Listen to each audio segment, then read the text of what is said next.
सबसे पहले आदरणीय सर को नमस्कार और बहुत बहुत धन्यवाद। शायद हम पूरी जिंदगी सर का एहसान नहीं उतार पाएंगे। और दूसरी हमारी दीदी, इन दोनों से बढ़ के हमें शायद माता पिता भी नहीं होगी। और ये बात हम इसलिए नहीं बोल रहे कि दीदी चली गई, हम तो सोचते थे कि दीदी होगी तो सामने बिठा लिए उनको, अब बात बताएंगे। क्योंकि छोटे से मतलब चाहे फाइनेंशियली सपोर्ट हो, चाहे मेंटल सपोर्ट हो या किसी भी चीज़ में सपोर्ट हो, हमेशा उनने हमें इतना सपोर्ट किया कि कोई बहन शायद किसी को नहीं करेगी जितना दीदी ने हमें किया। और आज तक हमने दीदी जैसी बहन किसी की देखी भी नहीं। और वो उन्हीं ने मतलब हमें सर के यहाँ तक आने में हमारी दीदी का ही श्रेय है। उन्हीं ने हमसे जिद की कि एकता तुम आओ कोचिंग। तब हम BSc कर रहे थे तो बोला आओ, तो हमने सोचा BSc हो जाने तो कहते नहीं तुम जाओ।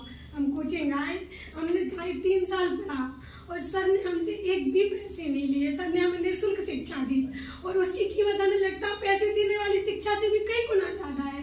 कोई उसका चुकाने का वही नहीं है कि हम सर को आवाज़ बस ये नहीं कह सकते कि सर आपका बहुत बहुत धन्यवाद जो हमें इतना काबिल बनाया। छोटे मोटे जो भी हमने कर पाया अपने जीवन में, हम तो सोचते तो और कुछ भी थे और शायद अगर भविष्य में आपका आशीर्वाद रहा सर तो करेंगे भी।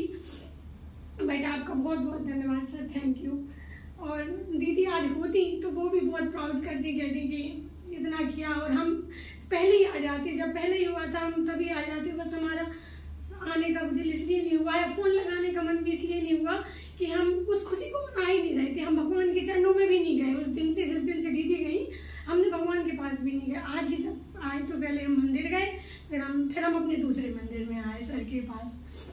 इसलिए अब बस ये कहेंगे आप लोग भी हमेशा सर के ऋणी रहना जीवन भर, क्योंकि जो वो सिखाते पढ़ाते तो सब कोई है, लेकिन जीवन का जो पाठ सिखाता है ना वो कोई और नहीं सिखाएगा सर के अलावा। इस ललितपुर में तो कोई नहीं सिखाएगा और शायद बाहर भी कोई नहीं सिखा सकता, क्योंकि उन्होंने पूरा व्यक्तित्व बदल देते हैं अपना आंतरिक हो, चाहे बोलने का ढंग हो, चाहे दूसरों के प्रति दया का भाव हो, दूसरों के लिए कुछ करने की जो अपने मन में इच्छा आती ना वो सही से सीख के आती है कि हम दूसरों के लिए क्या कर सकते और क्या करना चाहिए, अपने जीवन में क्या करना चाहिए, कहाँ गलत फैसले सही लेने चाहिए, कहाँ गलत फैसला है।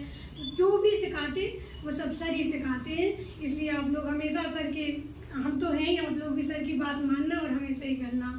और जब दीदी भी इधर पे आई थी पहली बार तो इधर ही बैठे थे हम, तो उन्होंने भी बोला था सर को थैंक यू। और सर ये पहली बार लाइफ में दीदी इस मंच पे खड़ी हुई थी, वो कहीं नहीं बोली थी और उनकी भी आंखों में आंसू आ गए थे कि मैं तो कुछ नहीं हूँ, मैं तो बोल भी नहीं पाती। सर ने उन्हें इतना सम्मान दिया था एक युवा टीचर के रूप में, लेकिन भगवान को पता नहीं क्या मंजूर था। बस वो जहाँ भी होंगी शायद खुश होंगी, जो भी है। Thank you.